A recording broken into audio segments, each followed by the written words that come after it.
E começando a revisão do capítulo 55 de Boruto.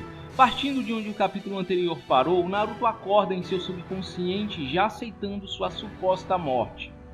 Ele e a Kyuubi têm uma despedida onde ele, sem saber muito o que dizer, agradece por ela estar ao seu lado nesse momento, e a Kyuubi não mostra ter arrependimentos porque o modo Baryon funcionou e eles foram capazes de derrotar o Ishiki, assim sua morte não seria em vão. Porém, quando Naruto fala sobre algumas preocupações que ele ainda tinha, a Kyuubi responde que isso não era da sua conta, ele precisaria cuidar disso por conta própria, revelando para a surpresa do Naruto que apenas ela iria partir. Basicamente, ela diz que o preço do modo Baryon é a sua vida e não a do Naruto. Ela o enganou desde o começo para que ele não hesitasse, sabendo que ele seria totalmente contra se apenas ela fosse sacrificada. Ou seja, no final das contas, aquelas teorias iniciais que muita gente fez sobre o modo Baryon usar todo o chakra da Kyuubi sem restrições estavam de certa forma corretas. E também explica que normalmente quando a Biju é extraída de um Jinchuriki, ele morre, o que todos já sabemos, mas que isso não se aplica ao Naruto, o chakra da Biju simplesmente desaparecerá. Uma explicação que, ao meu ver, ficou um tanto vaga e aberta a interpretações. Eu não entendi muito bem se o Jinchuriki não morre quando o chakra da Biju desaparece naturalmente, sem extração forçada, ou se o Naruto é um caso especial, mas esse é um assunto que eu irei me aprofundar melhor no final do vídeo. Prosseguindo, ela se despede em uma cena bem dramática enquanto desaparece aos poucos, avisando ao Naruto para que ele tenha cuidado de agora em diante, pois não terá mais uma força sobre-humana. Se ele exagerasse, acabaria se encontrando com ela mais cedo do que imaginava. E desaparece desejando que ele fique bem até que esse dia chegue. Desesperado, Naruto estende a mão em direção a ela, gritando para que não vá, e logo desperta tendo a visão dessa mesma mão sendo segurada pelo Boruto. Então todos ficam aliviados, o Naruto explica o que aconteceu, mas logo a questão sobre como eles vão voltar para casa vem à tona, fazendo o Boruto lembrar do que ele fez sendo controlado pelo Momoshiki. O Sasuke até tenta acalmá-lo, dizendo que o que aconteceu não foi culpa dele, mas o Boruto ainda se mostra apreensivo em usar o Karma. Enquanto isso, o foco muda para ninguém mais ninguém menos do que o Kodo, que, entediado com seu trabalho de vigiar o Jubi, acorda depois de um longo cochilo e olha a sua mão esquerda, revelando um misterioso Karma branco. E também comenta sobre o Kawaki tê-lo substituído, sendo escolhido especialmente para se tornar o receptáculo de um Otsutsuki. Até mesmo se pergunta por que o Kawaki estava tão aborrecido com isso, mostrando ter uma devoção pelo Ishiki e uma certa inveja pelo Kawaki, o que de certa forma se conecta com o que estamos vendo no anime ultimamente, onde o Kodo está tendo mais tempo de tela. Porém, o detalhe mais interessante vem a seguir, quando ele se lamenta dizendo que não perderia essa oportunidade se tivesse um karma verdadeiro, ao invés de um fracasso, indicando que o seu karma pode ter sido uma tentativa falha, o que explica a cor diferente e o fato dele não ter desaparecido após a morte do Ishiki. Eu tenho um palpite sobre qual seria a natureza dessa falha, mas esse é um assunto para o final do vídeo. Bom, logo após começa a sair uma fumaça do Karma e uma figura do Ishiki se revela diante dele, inclusive chamando ele de seu mais leal e amado servo. Surpreso, Kodo pergunta o que ele estaria fazendo ali. O Ishiki responde que, por ironia do destino, após perder seus receptáculos e sem ter nenhum lugar para sua alma habitar, o destino dela foi o Kodo, alguém que não pode se tornar um receptáculo, confirmando minhas suspeitas na revisão do capítulo 53 sobre o Karma não criar necessariamente uma cópia da consciência do Otsutsuki. Quando o Ishiki compara sua morte com um cochilo do qual ele vai acordar quando ressuscitar, se pressupõe que aquela consciência dele vai voltar e não uma cópia, até assumir que o Karma ressuscitaria o Otsutsuki literalmente trazendo sua alma do além. Basicamente a ideia é bem parecida, a alma do Otsutsuki não é copiada, aparentemente ela incorpora no Karma com a extração mais avançada, e provavelmente é por isso que o Kawaki nunca foi dominado pela mente do Ishiki, como acontece com o Boruto. Prosseguindo, após o Ishiki explicar tudo o que aconteceu, ele passa o seu legado adiante para o Kodo, mesmo que o karma dele seja uma farsa e ele não possa servir como receptáculo para sua alma. Segundo o Ishiki, esse karma branco seria como seu legado sob a forma de puro poder. E junto desse karma, ele deverá herdar a vontade dos Otsutskis para garantir que ela não seja extinta depois deles terem absorvido inúmeros planetas e evoluído ao longo de milhares de anos. Basicamente, o Ishiki deseja que o Kodo prossiga com seu plano, oferecendo Boruto ou Kawaki como sacrifício ao Jubi e cultive o Shinju. Detalhe que se ele está citando Kawaki como um possível sacrifício, significa que provavelmente já não espera ser revivido, o que também indica que possivelmente o Kawaki terá acesso a todos os poderes de um Otsutsuki sem o risco de ser dominado no futuro. Mas é claro, pode ser que a alma do Ishiki simplesmente seja invocada quando o Kawaki recuperar o karma. Mas além de falar tudo que já sabemos sobre o seu plano, ele também traz novas informações sobre o fruto de chakra e a razão dos Otsutskis buscarem a evolução contínua, esclarecendo que o fruto de chakra é a cristalização da vida de um planeta, o que é bem próximo do conceito que o Amado já explicou, porém ele também é o registro de toda a vida que já viveu e morreu neste planeta, inclusive a dele. O Kodo deveria comê-lo, aprimorar-se e se tornar um novo Otsutsuki, que seguiria em frente devorando planeta após planeta pelo espaço até se tornar uma existência única e sem igual, um Deus único e verdadeiro. Mas talvez o detalhe mais interessante aqui seja a figura de uma entidade meio psicodélica rodeada por vários olhos que parecem com Jogan no contexto do anime, ilustrando o que seria a evolução máxima e objetivo final dos Otsutskis. O que pode ser uma figura meramente ilustrativa ou referente a uma entidade que existe ou já existiu, mas o fato dele ser representado com vários Jogans já diz muito sobre a relevância desse doujutsu daqui para frente. Prosseguindo, o Kodo não parece muito feliz com a ideia, pois ele se vê como um devoto de um Otsutsuki. O Ishiki era o seu deus. Mas como todo bom devoto, ele aceita a missão dada por seu deus, mas antes quer acabar com todos aqueles que roubaram um pilar de seu coração, e pede ao Ishiki que diga o nome de todos aqueles que o destruíram. Enquanto isso, voltando para o Boruto, ele está tentando usar o ninjutsu de tempo e espaço, mas simplesmente não consegue. O Kawaki vê que ele está com receio de que o Momoshiki apareça novamente. E o Boruto confirma, dizendo que não quer experimentar aquilo novamente, e não pode garantir que não vá acontecer. E nisso, Kawaki dá um sermão no Boruto falando sobre a importância de se depender dos outros às vezes. Nem sempre você pode fazer tudo sozinho, dizendo que o seu karma se foi graças a ele e todos os outros, se bem que o principal responsável por isso foi o Amado, mas tudo bem. E jura que de alguma forma vai se livrar do karma do Boruto, cumprindo a promessa que eles fizeram de ajudar um ao outro. E também, igualmente ao Boruto, ele odeia o karma, inclusive mais adiante em seu discurso, também promete acabar com todos os karmas, não importa quem o tenha, se atentem a esse detalhe. Pois bem, chegando finalmente a um acordo, o Kawaki diz que para cumprir esse objetivo, o Boruto tem que usar o karma e levá-los de volta à vila. Mas ainda confuso sobre como fazer isso, o Boruto deixa o Kawaki sem paciência e os dois começam a gritar um com o outro, levando o Boruto a usar o ninjutsu de tempo e espaço no calor do momento.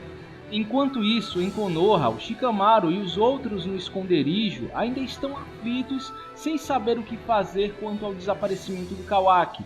O Katasuki até pergunta ao Amado se ele teria alguma ideia, mas o Amado está completamente aéreo, aparentemente muito mais preocupado do que o normal, inclusive chamando a atenção da Sumire, que parece desconfiar de algo. Até que finalmente eles recebem a notícia de que o Naruto e os outros voltaram.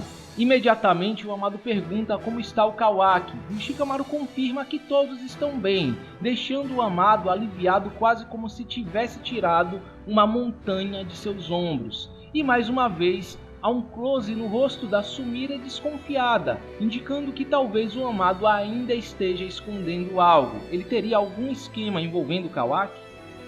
Chegando ao final do capítulo, podemos ver que os heróis estão sãos e salvos. Há um pequeno momento de confraternização entre Boruto e Kawaki, onde Boruto diz que sente que pode fazer qualquer coisa quando está perto do Kawaki, e o Kawaki dá mais uma daquelas suas respostas ásperas, mas que ao mesmo tempo indica que de certa forma as palavras do Boruto mexeram com ele.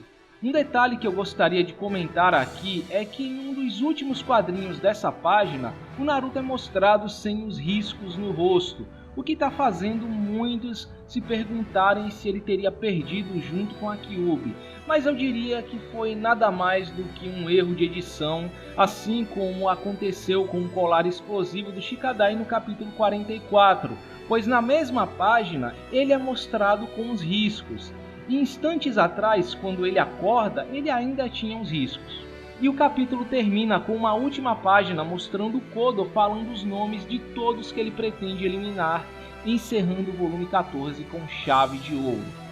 Agora, terminando o vídeo, apesar de ter sido um capítulo relativamente curto, que praticamente passou voando, acho que a trama de Boruto nunca progrediu tanto assim em um único capítulo. Sinceramente, foram tantos acontecimentos e detalhes importantes que eu mal sei por onde começar a comentar sobre esse capítulo. Mas como certos pontos desse capítulo foram um tanto polêmicos, vou começar pela tão falada morte, entre muitas aspas, da Kyuubi. Indo por partes, acredito que o início do capítulo deve ter sido angustiante para os leitores casuais ou que estão começando a acompanhar Battle Shonens agora, porque basicamente começa com uma isca para os leitores acreditarem que o Naruto estaria morrendo em um primeiro momento, para depois quebrar toda a tensão, revelando que parte do que foi dito sobre os efeitos colaterais do modo Baryon não passou de uma mentira da Kyuubi. O que até ameniza algumas das críticas que eu fiz ao modo Baryon nas revisões passadas, porque no final das contas, ele ainda se mantém consistente com o seu principal efeito colateral, diminuir o tempo de vida do usuário, apesar de ser direcionado a Kyuubi. Apesar dele não deixar de ser um deus ex machina super conveniente, um recurso com essa conveniência e magnitude precisa de um sacrifício significativo. Aliás, um dos meus maiores problemas com o modo visto no final da guerra é que ele só trazia vantagens sem nenhuma consequência. Até mesmo o Sasuke tinha certas limitações por não dominar completamente o Rinnegan. Diria que a despedida entre ela e o Naruto, apesar de curta para os padrões de Boruto, englobando apenas 7 páginas, foi muito bem montada. Talvez muitos não tenham reparado nesse pequeno detalhe técnico, mas a última cena com a Kyuubi desaparecendo na fumaça, quase como se estivesse se mesclando a ela, tem muita da identidade visual do Hirohiko Araki, o autor de JoJo, que para quem não sabe é uma das referências do Ikemoto em sua arte. E por falar nisso, dessa vez o Ikemoto conseguiu dar ênfase na expressividade dos personagens. Nada no nível do que veríamos em Naruto, mas deu para sentir a melancolia na cara do Naruto durante a despedida. Eu sei que talvez alguns podem dizer que essa despedida foi um tanto fraca, sem impacto emocional, talvez porque não houve tanto sentimentalismo no diálogo entre eles quanto poderia ter tido, ou porque o Naruto não teve uma reação mais dramática e tal, mas eu diria que essa falta de jeito com as palavras foi bem proposital. O Naruto é assim. Ele também não fez um grande discurso quando fez sua despedida com Minato ou quando se declarou para Hinata. Ele é o típico personagem que fala muito mais com ações do que com palavras. Além disso, também devemos levar em consideração a questão do espaço. Foi uma despedida em um capítulo cheio de grandes revelações e outros acontecimentos em paralelo. Ao meu ver, fizeram o melhor que poderia ser feito em 7 páginas. Ainda mais considerando o ritmo de Boruto. Talvez em um mangá semanal teriam dedicado todo um capítulo para essa despedida. Não posso negar que eu também não me comovi com essa despedida, mas no meu caso foi muito mais por esperar que a Kyuubi volte eventualmente no futuro do que por qualquer outra coisa. Aliás, por falar nisso, eu não sei nem por que os fanboys do Naruto estão fazendo tanto alarde. Ainda dá pra entender o choro em cima do Rinnegan do Sasuke, porque por mais que seja óbvio para qualquer pessoa que tenha lido 10 mangás na vida que ele vai recuperá-lo em algum momento, não há totais garantias de que isso vá acontecer. Já no caso da Kyuubi, é praticamente uma certeza que ela vai voltar em algum momento no futuro. E já que eu tô falando da despedida da Kyuubi, como eu prometi no resumo, vamos tentar entender melhor essa justificativa que ela deu para a sobrevivência do Naruto. Em primeiro lugar, eu sei que alguns podem considerar que a sobrevivência do Naruto foi um tanto forçada, ou que a justificativa dada foi simples, ou ao mesmo tempo confusa, mas convenhamos que o Naruto não iria morrer de qualquer jeito. Se você esperava por isso, pare de ser ingênuo. Além disso, não existiam muitas saídas para ele dessa situação. Todo mundo já esperava que no mínimo ele acabaria ficando em coma ou perderia a Kyuubi parcialmente ou completamente. Formas de se explicar como ele sobreviveria, mesmo fora do contexto mostrado no capítulo, é o que não faltam. Principalmente por ele ser um Uzumaki e sabermos que ele não morre imediatamente à extração da Biju. Eu mesmo acredito que podiam ter achado uma justificativa mais interessante ou com maiores consequências. Talvez com o Naruto tendo seu tempo de vida estendido através de ferramentas ninja científicas, mas não contornando o fato de que ele vá morrer eventualmente se não selar a Kyuubi novamente dentro dele. Mas diria que a justificativa dada foi bem válida e não quebra o que foi estabelecido, podendo ser interpretada de duas formas.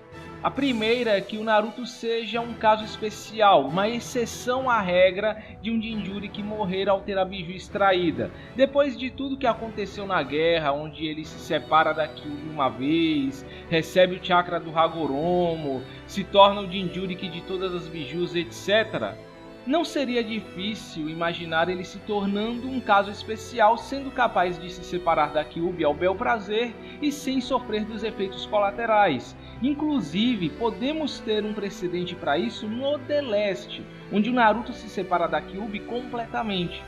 Sempre se assumiu que ele estaria se separando de apenas uma metade da Kyuubi naquela ocasião, que ele estaria dividindo a Kyuubi em Yin e Yang, se separando de uma metade enquanto a outra continuaria dentro dele, até porque ele permaneceu no modo Kurama. Mas na verdade, nunca foi dada uma explicação sobre essa separação.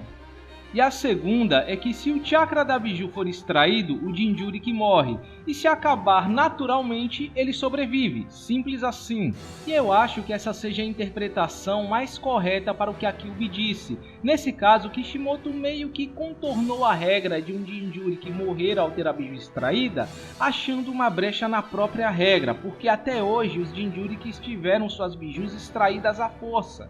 E você goste ou não, essa situação é inédita, não dá para dizer que foi incoerente, que quebra alguma regra estabelecida, porque nunca vimos outro Jinchuriki perdendo a Biju nestas circunstâncias, com o chakra da Biju simplesmente desaparecendo. E essa regra nunca foi abrangente, especificando que o Jinchuriki morre ao perder a Biju em qualquer circunstância.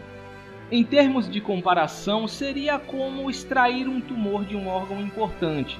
Se ele é simplesmente extraído, há grandes chances do órgão ser afetado, porque o tumor muitas vezes está dentro do órgão e compartilhando vasos sanguíneos. Mas se ele desaparecer naturalmente através de um tratamento menos invasivo, os danos ao órgão são mínimos ou até inexistentes. Talvez tenha sido uma conveniência de roteiro? Sim, mas conveniência de roteiro por conveniência de roteiro toda obra tem, e Battle Shonens são cheios delas. Vamos lembrar que mesmo na obra original existiam exceções para a regra de um Jinchuriki morrer à extração da Biju. Os Uzumakis conseguiam sobreviver à extração, mesmo que por um curto período de tempo. O Obito conseguiu sobreviver à extração das Bijus graças a inúmeros fatores, por ter o Gedomazo em seu corpo, depois pelo Zetsu Negro tê-lo mantido vivo, e a cura milagrosa do Naruto, e o Killer Bee sobreviveu agarrado a um tentáculo do Hachibi. Enfim, a verdade é que o autor pode muito bem criar uma exceção a uma determinada regra sempre que ele achar conveniente, criando um novo detalhe, elemento ou circunstância inédita que burle essa regra, algo que mesmo os personagens que definiram essa regra desconheciam até então. O mesmo acontece com o Oitavo Portão, que em circunstâncias normais leva o usuário à morte, porém a cura do Naruto com os poderes do Rikudo Sennin foi capaz de impedir a morte do usuário, algo inédito até um determinado momento da história. Desde que haja uma justificativa, qualquer coisa é possível dentro de uma história. Se você vai gostar disso ou não, aí é com você. Mas mudando de assunto, vejo que muitas pessoas estão dando destaque à morte da Kyuubi, mas os verdadeiros grandes acontecimentos desse capítulo que merecem mais atenção estão no trecho com Kodo, onde várias expectativas que não passavam de meras possibilidades distantes até então se confirmaram. No final das contas, o Ishiki de fato tinha uma saída para esse tipo de situação, garantindo que o seu plano seja posto em prática mesmo com sua morte. Se foi intencional, um plano B entre aspas, ou pura sorte, é discutível, mas o ponto é que a Chara não acabou com a morte dele e certamente agora estará sob o comando do Kodo. E cara, quem diria que o Kodo seria um personagem tão relevante, talvez o próximo grande antagonista da série? O fandom adora hypar personagens por pura aparência, depositando expectativas irreais e exageradas em cima deles, mas dessa vez essas expectativas foram atendidas e até estão acima do que muitos esperavam. Não é à toa que o anime está dando mais ênfase no personagem, começando a dar pistas sobre o seu vínculo com o Jigen e a inveja em relação ao Kawaki muito antes desse capítulo. Eu até fiz uma postagem no Twitter quando o episódio 186 saiu, apontando que o Kodo agia como um filho querendo a atenção do pai, dando a entender que ele tinha inveja do Kawaki, o que também reforçava a possibilidade dele ser uma das crianças acolhidas pelo Jigen, quase adivinhando o que iria acontecer nesse capítulo, também assumindo que o Kodo poderia dar continuidade aos planos do Ishiki. Para quem ainda tinha dúvidas sobre o anime e o mangá estarem conectados, com o anime servindo como uma espécie de complemento para o mangá, que por sua vez dá mais para uma base, focando-se nos pontos principais da trama, acho que isso é prova mais do que o suficiente. Sem falar que esse trecho já nos diz muito do que esperar da história daqui pra frente e até pode responder algumas perguntas feitas nos capítulos passados. Assumindo que a Chara continue sendo o principal grupo de antagonistas, provavelmente o nível dos vilões vai diminuir. Equilíbrio no nível de poder entre os personagens é necessário, até que apareçam outros Otsutskis ou Kodo se fortaleça. Não achem que Naruto e Sasuke foram privados de seus poderes à toa. Tanto Boruto quanto Kawaki continuarão sendo alvos da organização, e no caso do Kawaki há um agravante, porque ele é alvo do Momoshiki, da Chara, e as reações do Amado neste capítulo dão a entender que ele tem planos para o Kawaki. Se é algo positivo ou negativo, aí é outra história. Ambos representam um potencial risco para Konoha e todos à sua volta enquanto estiverem na vila. O Boruto é uma bomba relógio prestes a explodir. Kawaki é um chamariz de inimigos de todos os lados, e o Naruto e o Sasuke não estão em condições de lidar com todos os problemas que apareçam, o que pode ser uma ótima justificativa para ambos partirem de Konoha acompanhados de seus mestres. No caso do Boruto e do Sasuke, isso já estava meio óbvio, mas com Kawaki podendo ser um alvo em potencial, não duvido que o Naruto possa ir treiná-lo em Myobokuzan enquanto deixa o Kakashi encarregado da vila. Porque convenhamos, agora que o Naruto não tem mais a Kyuubi, ele deve procurar novas habilidades para compensar o que perdeu, e talvez masterizar o uso do seu Senjutsu seja uma saída, ao mesmo tempo que ele mantém o Kawaki escondido. A aparição do Ishiki em uma forma espiritual, assim como o Momoshiki, diminui muito as chances do Momoshiki ter feito algo especial usando alguma habilidade que lhe permite fazer isso, como eu cogitei na revisão passada. com a única diferença de que a alma do Ishiki foi parar no karma do Kodo. A impressão que eu tenho é que quando um Otsutsuki morre sem ter um karma implantado em alguém, a alma dele fica nos arredores de onde ele morreu. Mas, se ele já implantou um karma em alguém, a alma dele é automaticamente transportada para esse karma. E considerando tudo que o Amado explicou anteriormente, se ele tiver mais de um karma, a alma dele é transportada para o karma com a extração mais avançada. Por isso, Ishiki não teria reaparecido para o Kawaki. Talvez o Amado até mesmo tenha pensado nesse detalhe, sabendo que o Kodo estava encarregado de vigiar o Jugo. O que também nos leva a outro questionamento: o que exatamente é esse karma branco do Kodo? Por que ele é considerado uma falha? Muitos interpretam que esse karma teria a finalidade de criar um novo Otsutsuki, um karma em branco, sem nada gravado nele, que só seria preenchido quando quem o tem comesse um fruto de chakra. Em teoria, todo Otsutsuki teria se originado assim, de um ser mundano mortal que foi acolhido por outro Otsutsuki. Nesse caso, o Ishiki estaria planejando fazer uma nova dupla com o Kodo como um substituto da Kaguya após ele ressuscitar em seu receptáculo perfeito.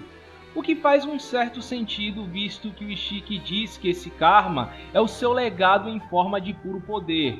E a light novel do filme do Boruto, assim como o Zaino-Shou, guia oficial do filme, dão a entender que os Otsutsuki teriam uma tradição de passar os seus poderes adiante, com um Otsutsuki mais velho sendo devorado entre aspas por um mais novo, dando significado para as palavras do Kinshiki para o Momoshiki. Parece que chegou a hora do Senhor consumir o meu chakra, tal como no passado quando o meu guardião me confiou o poder dele. Mas afinal, se esse for o caso, se esse karma tivesse sido dado com esse propósito em específico, por que o Kodo o chamaria de fracasso, de karma falso? Particularmente, apesar de eu ver muito sentido nisso, acho mais fácil interpretar que o karma dele é uma falha. Pelo diálogo do Ishiki, me parece que o Kodo vai se tornar um Otsutsuki mais por comer o fruto de chakra que possui os dados do próprio Ishiki, algo que fizeram questão de destacar, do que por qualquer outra coisa. Mas qual seria a natureza dessa falha? Por que o karma dele é branco e não desapareceu, seguindo os padrões do karma que conhecemos? Bom, eu acredito que há duas possibilidades. A primeira é que esse karma seja uma espécie de karma artificial, algo que eu já estava cogitando para o karma do próprio Kawaki lá na revisão do capítulo 47, já que o karma do Kawaki foi implantado de uma maneira diferente, precisando de todo um aparato. Talvez o karma do Kodo tenha sido fruto de tentativas passadas de implantar um karma de outras maneiras, com menos riscos de rejeição, visto que o Kawaki foi o único sobrevivente entre as crianças que o receberam, mas que se provou uma cópia imperfeita, incapaz de conter a alma de um Otsutsuki ou transformar o corpo do receptáculo no de um Otsutsuki, apesar de talvez carregar uma cópia de seu poder em forma de chakra. E outra possibilidade, levando em conta toda a analogia feita entre o karma e um arquivo compactado, é que o karma do Kodo seja uma espécie de arquivo corrompido, incapaz de completar a extração e diferente demais do arquivo original por estar corrompido para ser reconhecido como um karma do Ishiki e desaparecer com sua morte. Mas é claro, também pode ser um pouco de tudo, com um karma falho no contexto de estar vazio ou corrompido, sendo a base para todo o Otsutsuki puro. Talvez esse tipo de falha seja até algo que acontece vez ou outra nas tentativas de criar um receptáculo, e os Otsutsuki simplesmente se aproveitem dessa falha para aliciar novos membros ao clã. Não é algo feito com esse propósito inicialmente. Mas independente das circunstâncias do karma do Kodo, é bem provável que ele tenha os dados necessários para que o Kawaki recupere os 20% que lhe faltam. Vocês lembram que eu disse no resumo sobre se atentarem ao que o Kawaki disse sobre acabar com todos os karmas, não importa quem o tenha? Certamente ele vai tentar eliminar o karma do Kodo, porém esse karma aparentemente não segue os padrões do karma convencional. Então, qual seria a forma dele eliminar esse karma? Sim, o absorvendo e assimilando de alguma forma. Agora tudo parece se encaixar perfeitamente. O karma do Kodo é tudo que resta do karma do Ishiki e até o momento o único meio do Kawaki recuperá-lo. Bom, em relação à vontade dos Otsutskis, o objetivo de alcançar o patamar de um deus único, eu tenho opiniões mistas. Por um lado, isso pode nos trazer uma dinâmica interessante, algo como a vontade dos Otsutskis versus a vontade do fogo, o instinto de evoluir e se tornar um ser perfeito versus o amor. Dá uma certa ideia sobre o que são exatamente os Otsutskis e como o clã é organizado, me baseando no que acontece em outras obras com premissas parecidas. Pode ser que esse tal Deus Único foi uma entidade que já existiu, talvez o progenitor de todos os Otsutskis, criador do Karma e do Jubi, o primeiro que fez todo esse processo e chegou no patamar de uma divindade, e que por algum motivo morreu ou simplesmente desapareceu. E os Otsutskis estariam competindo entre si, buscando a divindade através da evolução para assumir o posto dessa divindade. No capítulo 53, eu até questionei se existiria alguma hierarquia onde os líderes das duplas competiriam para subir, vendo a total indiferença do Momoshiki e do Kinshiki em sacrificar um ao outro para o Jubi, como se fosse cada um por si para conseguir o fruto de chakra, o que só reforça ainda mais essa possibilidade. Mas por outro lado, agora eu tenho receio de que talvez Boruto não tenha muito que ser trabalhado ou grandes revelações a serem feitas daqui pra frente. O mangá tá chegando na metade, o próximo volume é o 15, sendo que Ikemoto espera acabar o mangá em 30 volumes e já sabemos praticamente tudo o que precisamos saber sobre os Otsutskis e os seus objetivos, o que também inclui os objetivos do atual antagonista, o Kodo, que basicamente vai seguir as ordens do Ishiki. Se falta alguma coisa a ser revelada sobre os vilões, talvez sejam seus passados, razões pessoais para alcançar esse objetivo, objetivos dos vilões menores, como a Delta, ou então o Kashin Code que continua aí, e por aí vai. Mas eu realmente acho que Boruto chegou num ponto onde talvez não haja muita história para ser contada daqui para frente. Além disso, esse conceito é tão clichê, tão usado em diversas histórias, que eu já consigo ver de longe o rumo que a trama pode tomar daqui pra frente.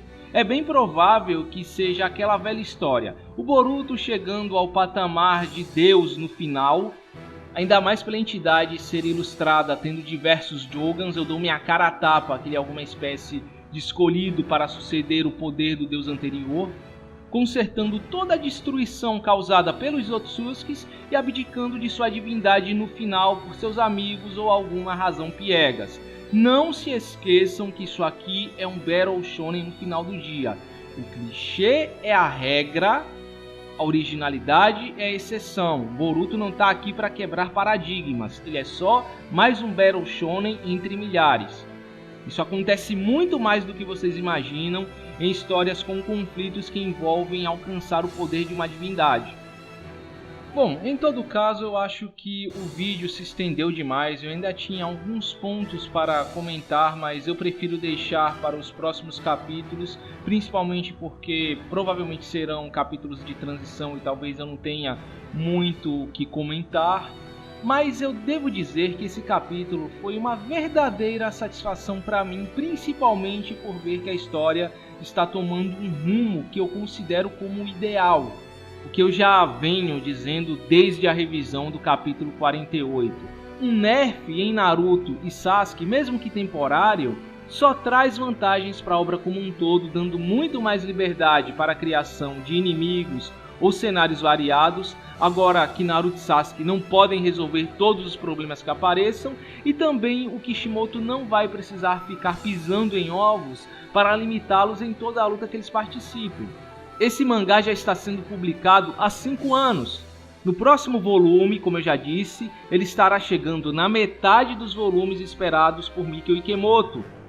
E o Naruto e o Sasuke receberam mais tempo de tela do que o restante da nova geração. Tá mais do que na hora de tirá-los de cena. Bom, então é isso. Agora eu fico por aqui, espero que tenham gostado da revisão e nos vemos no próximo vídeo.